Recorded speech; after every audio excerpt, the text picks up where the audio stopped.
Hey everybody, Allison Solar here, your kitchen and bath designer and educator specialist.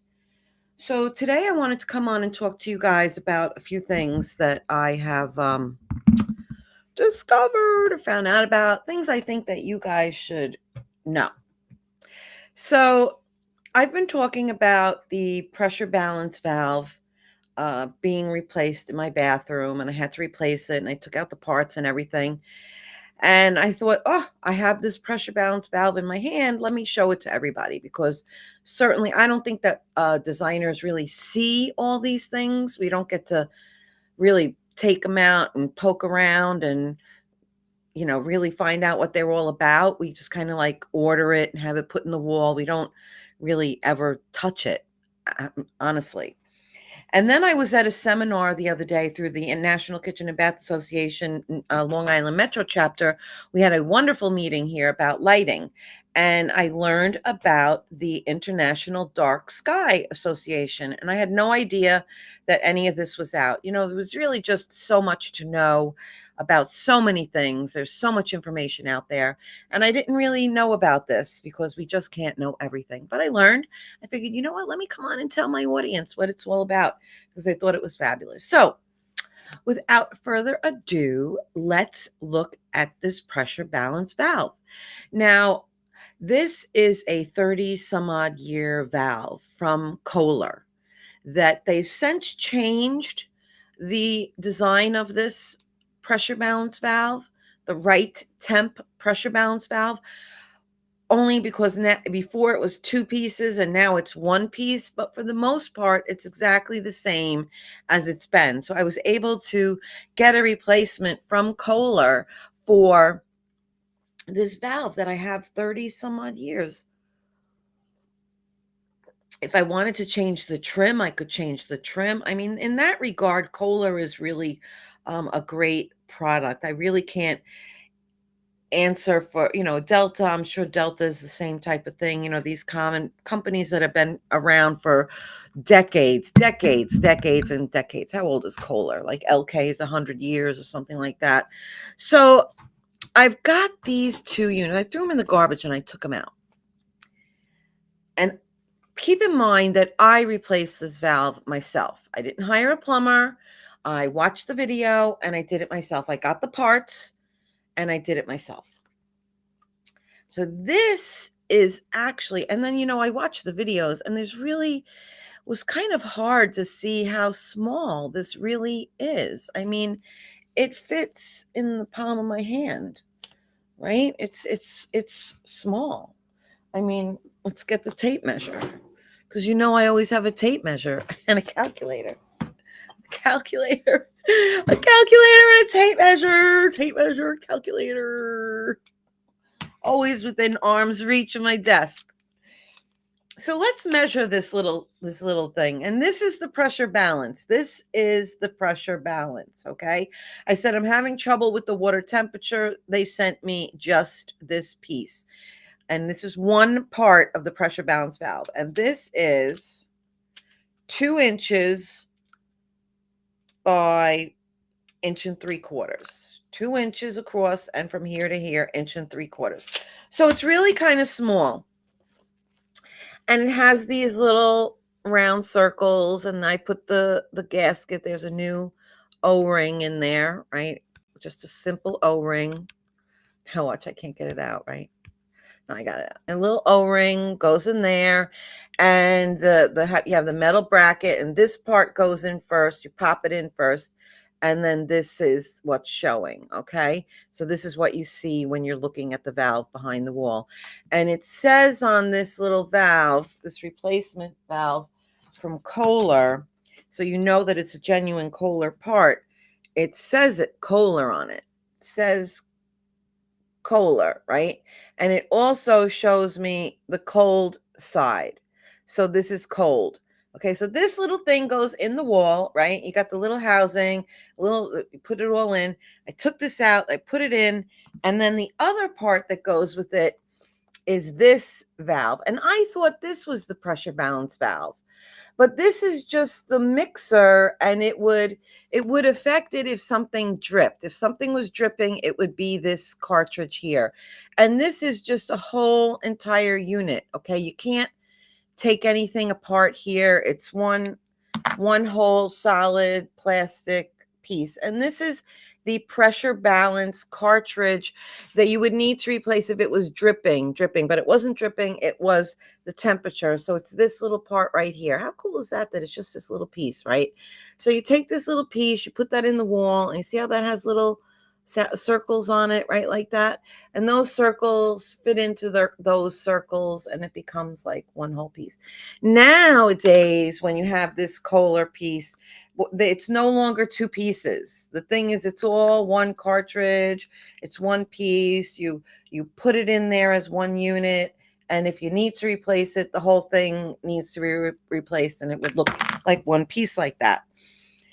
So I thought that was really pretty cool, that you can see that this is what a pressure balance valve from Kohler looks like. Okay, so it's all plastic, and this is, like I said, this is where the mixing goes. This is where the balancing goes. Okay, and another thing I wanted to show everybody here was, this is a anti-scald stop. So since I'm going to be throwing this out, I wonder if I can get that off. Yeah. I am going to throw this out. See this, and this is just a little piece of plastic that says this is your anti-scald valve, blah, blah, blah, blah, blah. So you put this in, right? It goes in, pop, put it in, and you're looking at this part. And this is going facing down. And you see this little screw? See that little screw there like that? That is a little tiny screw. And what you do is I wonder if I can turn this without the handle. I really can't turn it. I don't know why I can't turn it. But this little screw goes in and out. And if you want it to be, that's like your stop, this little stop. And a guy adjusted this screw because he liked his shower really hot. So he took that little screw and he backed it out, and I have it pulled out all the way to the out as far as it goes. So I guess that this is the hottest. So I think that if this was in, it would be like that, right? Because it goes cold, hot, cold, hot, cold. So this stop, again, I can't turn it because I don't have the handle. I'm just not that strong. I'm just not that strong. You turn it by hand. I'm not Mr. Masculinity. I'm Miss Femininity. So I thought that was pretty cool. Again, look at that. That's it. So if your faucet's dripping, your shower's dripping, and it's a pressure balance, it's really just this piece. And this piece gets, you shut the water off. You take two screws, you unscrew it, you take it out, and you pop it back in. Right? We'll pop it back in. It would look like that. And that's it. That's my valve. That's a pressure balance valve. Kind of cool. Thought that was cool. And I like the fact that this is your anti-scald. And, sometimes you really want it hot. And you're like, I just can't get the shower hot enough. It's this little screw. Undo the screw. Take off the handle. And behind the handle, you'll see this little red thing. And it's going to say, oh, blah, blah, blah, blah, blah. You just take it and unscrew the screw, that little screw. Pull it all the way back, and it lets it go hotter. That's the first part of my little ditty over here.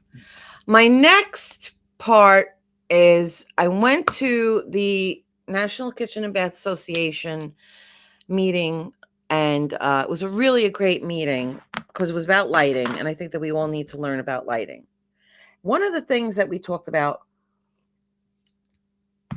was the DarkSky Association. And then I'm going to talk about diodes. I didn't put that in there, but I forgot. I want to talk about that. The DarkSky Association, light pollution. I didn't know that there was an association called the DarkSky Association. and that exterior lighting was all regulated and all kinds of stuff like that. I didn't realize that. Makes sense, of course. It makes sense that we would regulate things like that. I know I've heard of, like, when you live near the ocean, you can't have white lights. You have to have red lights because the white lights draw the turtles away from the water. So you can't have white light in your house, near your house. If, like I said, if you live in by the ocean, you have to have red. Okay, that helps the turtles. So the Dark Sky Association, one of the things that the presenter mentioned was that the light that you use to light a tree, right? We all have exterior lighting and how beautiful it is to light all of the front of our homes, and we have, beautiful trees, and we'll put the down light underneath the tree to light it, or we might put floodlights to aim at the house. The light fixture cannot be past the umbrella of the shrub or the tree or the ornamental foliage that you're trying to light up. So the light fixture can't go any further from that. And I thought, wow, that's amazing. I had no idea that was something. Makes sense, but who knew? So let me just share with you. Let's see if it'll share properly. Showing. Let's see if sharing. Because sometimes when I share, window. Chrome tab. Okay, let's see. This should be it. Oh, see, it's small. Okay, so let me get this to be bigger. Okay, so let's talk about the Dark Sky. See, everything you want to know about so here it is, the Dark Sky Association. It's darksky.org. Okay. What is light pollution? Solutions for light pollution, responsible lighting. There are 5 principles for responsible outdoor lighting. Too often outdoor electrical lighting installations at night are overlit, are left on when not needed, and are harmful to the environment. As a result, light pollution is a growing global issue that can negatively affect our environment as well as our quality of life. Very interesting. The values approach to lighting design, installation, and operation interprets and expands on 5 principles of responsible outdoor lighting.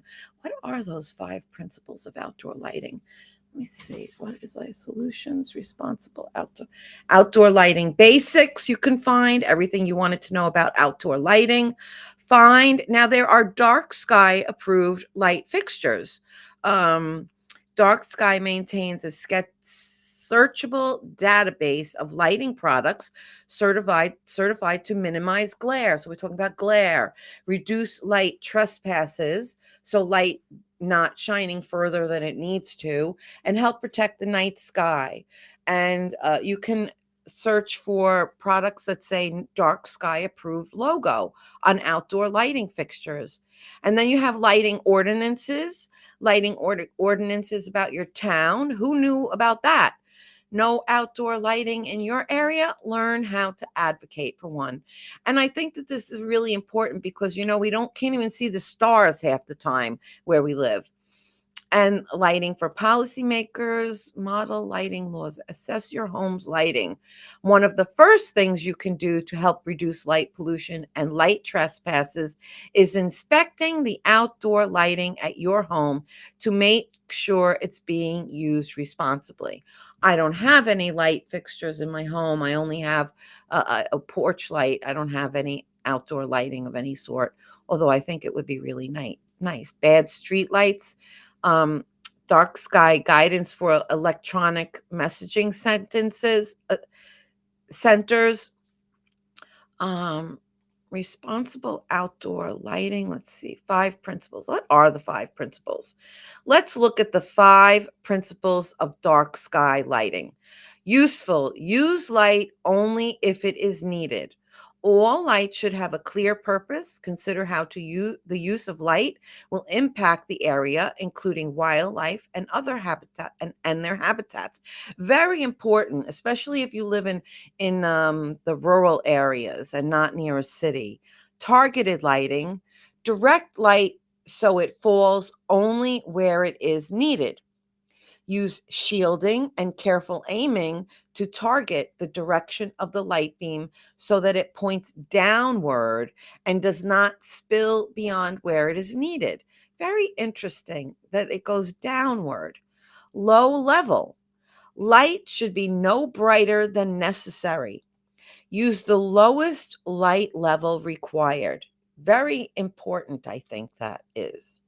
Be mindful of surface conditions, as some surfaces may reflect more light into the night sky than intended. Reflection is from shiny surfaces. Consider things where the light is bouncing back. And I'll talk about that in a minute when it comes to LED under cabinet lighting and LED lighting and everything like that, because that's I wanted to talk about that too. I didn't write it, but I'm going to talk about it. Then you use light only when it is needed. Use controls such as timers or motion detectors to ensure that light is available when it is needed, dimmed when possible, and turned off when not needed. Motion sensors are great for that, for safety lights. Warm colored. Use warmer colored lights where possible. So use yellow lighting, warmer lights, not a cool light. Limit the amount of shorter wavelength, which is your blue and your violet, light to be the least amount used. So you know that you want to use the golder, yellower, warmer whites when you're doing outside lighting. Okay, that's very good. So those are the useful, targeted, low level, controlled, and warm colored. I think that that's a great thing. What we do, dark sky approved lighting. See what that see, this is dark sky approved lighting. It's warmer colors, yellow colors. Get off. And you can search products and companies on this website. Dark sky certification. I had no idea we even needed this. And there's light pollution, minimize glare, reduce light trespass, and reduce light pollution. Very interesting. And you could search. So here, let's search. I'm just search products. Search products. Search by company. Let's see, Illumizone. Look at all the lighting fixtures that we have for outdoor lighting from this company. And these are all outdoor lighting approved. And I just went onto their website. I didn't leave a website. I didn't Google anything else. It's bringing me right to here. I'm learning about this light, and I want to get more information. I could just click right there. Let's see. It's going to bring me. Should bring me in the link. It's turning, spinning. So sports lighting programs, very good. So this is kind of taking me a little bit longer to get to. Not sure why. I'm not going to waste my time on that. Let's stop sharing that. So stop sharing that. So that wasn't that cool? That's darksky.org.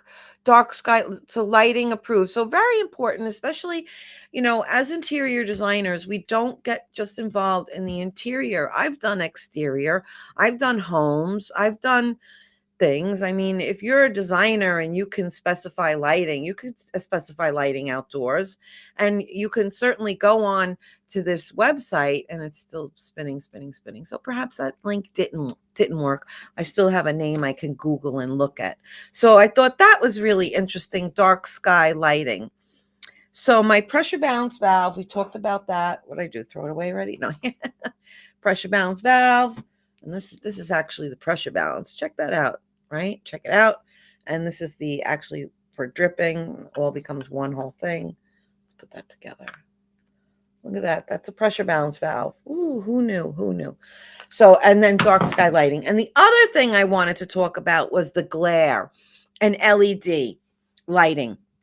So one of the things that was extremely interesting about this lighting seminar was they talked about the LED lighting. Now we're all using LED lighting. Okay, that's taken away. Incandescent light bulbs are only found very, very low volt watts. Okay, but for the primarily we're dealing with LED lighting, light emitting diodes. Okay, and those are actually phosphors. Light emitting diode is phosphors, like fluorescent is chemicals, and fluorescence neutrons and protons inside of a tube. Well, LED is like powdered, like your different phosphors to make different colors, right? So they're those little diodes are covered with things. They're not just like electric circuits, but it has to do with molecules and electric and protons and neutrons, the way that they react to the lighting. No more an electric current running up through the loop, illuminating, and then running down. They're kind of illuminating these LED strips, okay? Now, when you're doing the LED strips, well, you have expensive LED under counter lighting, in cabinet lighting, puck lights. You have all these different qualities of light stripping things. Okay. Now you go, okay, I got these lights from Home Depot. I went in, I bought all the light fixtures from Home Depot, and I went and I picked, they were 5 of them all together. I picked up 5, okay, of brand XYZ light fixtures from Home Depot. Why are they all different colors? Because when you install them, and if they're not, if they all go in different, and you'll get a reflection on the countertop. If you have a shiny countertop, it's going to show up more. The light reflects on a shiny surface, so you're actually going to be able to see the light fixture reflecting up above your LED. The LED light fixture is going to reflect, and that reflection is going to look, why is one a little bit bluer, one is a little bit cooler, one's a little bit warmer, a little bit yellower? Why are they all like different colors, yet they're from the same brand? Yet you could have bought let's say you paid $50 a fixture. I'm making that up. $50 a fixture at Home Depot. And you go, the same looking fixture from another company, let's say Whack. Okay, we'll say Whack, which is going to be $100 a fixture. And you go, gee, these two things, they look exactly alike. I don't understand why Whack is 100 and this ABC is 50, right? The difference is when you have those LEDs, when they're making all those diodes, and then when they're making everything in the factories, right? They put those diodes in bins, okay? And this batch is in that bin, that batch is in that bin, and you'll have up to 7 bins, okay? So now you have all the diodes. Consider them like a light bulb, okay? Each individual light bulb would be in a strip or a thing, whatever. You're in the bin, 1, 2, 3, 4, 5, 6, 7. Now, when you have this ABC $50 light fixture, they go, okay, I need to make a light fixture. I need to build this light fixture. They go into the different bins and they'll pick some diodes from this bin, diodes from that bin, diodes from that bin, and they mix them all together, right? They just pull them and make the fixtures together. So the mix of color is different from bin to bin, a little cooler, a little warmer. They could be the same 27K, but they could, or 3000K, but they could be a little warmer, the quality control is not quite the same. When you have something like a Whack, which is a high-end $100 fixture, they pick their diodes from only 2 bins. So your mix, it's called bins, And I don't know if you could look at the box or see something at the box, but she said it's bins, bins. And it's actually a bin that they're picking from, right? A container. So she said when you do a higher end fixture, they are controlling where they're picking the diodes from. So the variation, you're not going to get that variation in color because their bins are the same. So they use only one bin or two bins to make their fixture, where the cheaper one is going to just grab seven diodes from all over. If they run out of it from that bin, they'll grab it from that bin until the other bin, and they mix them all together. So there's no quality control. The quality, it is controlled, but it's lesser quality. So it's the color and the diodes that are going to be less. So when you have that 10-foot spans of cabinetry and you've had to put 3 or 4 different light fixtures ganged together, you will get different colors within that strip, within that run, because the quality of that fixture is a multi-bin, more than 2 bin quality diodes. And the better one, the $100 one, the more expensive one from WAC or whoever you're going to buy it from, is going to be less bins, more quality control, and more uniform light. Between when you see that 10-foot run, you won't have that variation and differences in colors.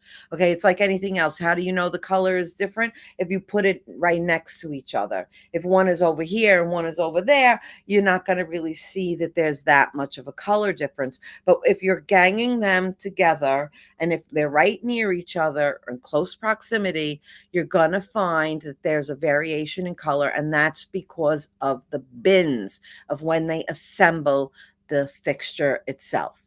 Thought that was really interesting too. So some really interesting things that I learned over the last week. Now, we always have to keep learning, right? We're always learning something. And if you're not learning something, you're doing yourself a disfavor. So watch your videos. I mean, that's the one thing about keeping involved in kitchen and bathroom design and going to all the networking meetings. It's not only just about like networking, I have to network, but you're usually learning something within that seminar. Like if I went and I didn't know anybody at this meeting and I just showed up and I said hello to 1 or 2 people, I learned so much from that NKBA meeting. I know some people don't have access to like organizations like NKBA or the IDS, Interior Design Society, but there are lots of organizations out there. And if you can't go to them live, at least try and find some stuff online and learn that way, because there's so much information out there. But I thought that was really interesting. And I just, before I throw this out, I wanted to show everybody. I said, take that out the garbage and show everybody that fixture, pressure balance fixture. I thought that was fun. And tell everybody about that. DarkSky.org. Brilliant information. Had no idea. I didn't even think that that would be regulated, but why wouldn't it be regulated, right? Here I live in Long Island, New York, and in Manhattan and in the city area, and where there's a lot of lights, there's street lights, lots of activity. We can barely see the sky. If there's stars out at night, like we can see them, but certainly, if you go into the mountains or if you go out to the country, you have this sky with this amazing light show that is something only to be seen when the environment is dark and there is no light pollution. So I think that that's a good lesson to learn about light pollution. I mean, here in Manhattan, we also have things with these tall skyscrapers. And now what's happening is the windows on those skyscrapers are so reflective that the birds, or they can't see them, and the birds are flying into them.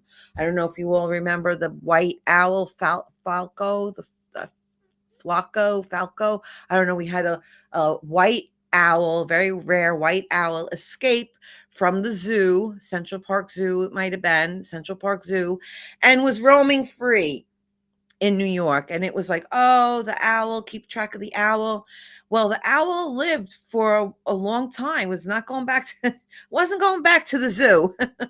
Decided to take a chance in Manhattan. And like everything else, the city's dangerous. And eventually the owl hit a building and died from its injuries, right? So I'm sure there's not the only bird that does it. So that's the reflectance on these big, tall skyscrapers, okay?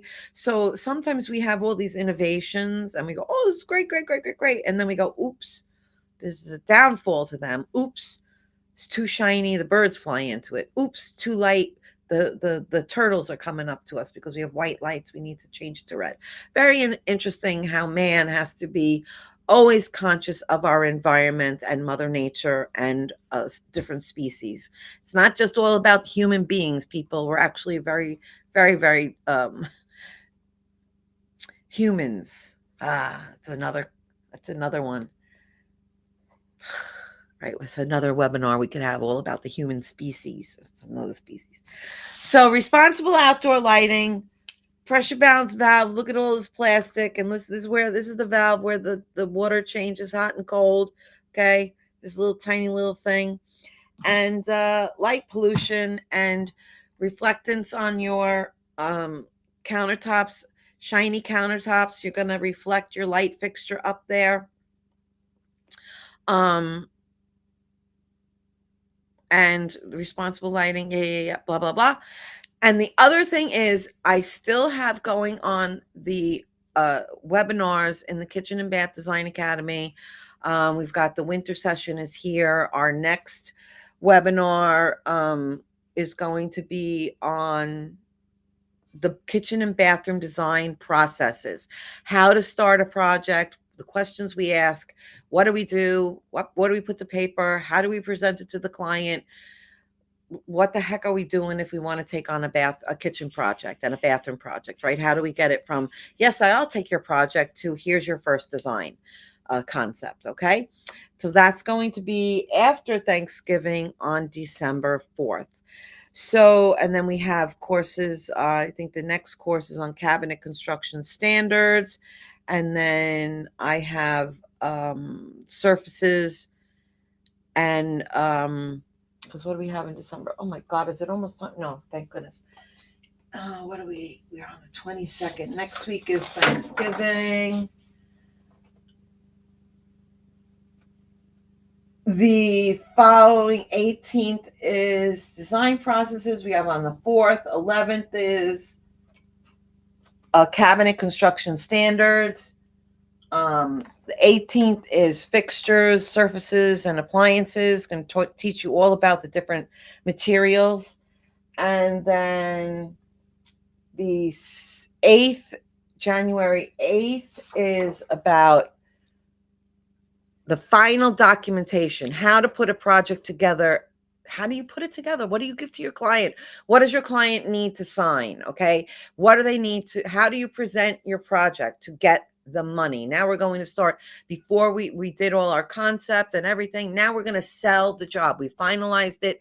What paperwork do you need? What are you preparing? So all of that final documentation for the kitchen and the bathroom. And then the following week on January 13th and 14th, it's a 2-day webinar, because lighting is just too long, and that's all about lighting. So anyhow, I'd please go on to the www.kbdacademy.com. That's Kitchen Bath Design Academy, KBD Academy, spell out academy.com, and you can register there. So and keep an eye out in my Facebook group, Kitchen Bathroom Designer group, for my Facebook group, and all my other things that I come along and teach you in my everyday. I teach you my everyday. I love teaching. I love talking. I love what I do. But anyway, so listen, if I don't talk, I won't be on. Next week is Thanksgiving. A lot of people are going away. There's it's the end of the year. We're all winding down. Time to wind down and settle into the holidays. So have a happy Thanksgiving, everybody, next week. I'll see you guys when you come back from your holiday, and I will talk to you guys soon. Thank you so much. And now I'm going to throw my valves in the garbage. Oh, by the way, that valve to replace it was like $80 to replace it.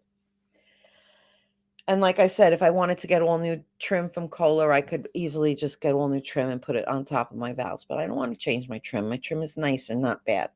All right, guys, have a good one. Take care. Happy holidays.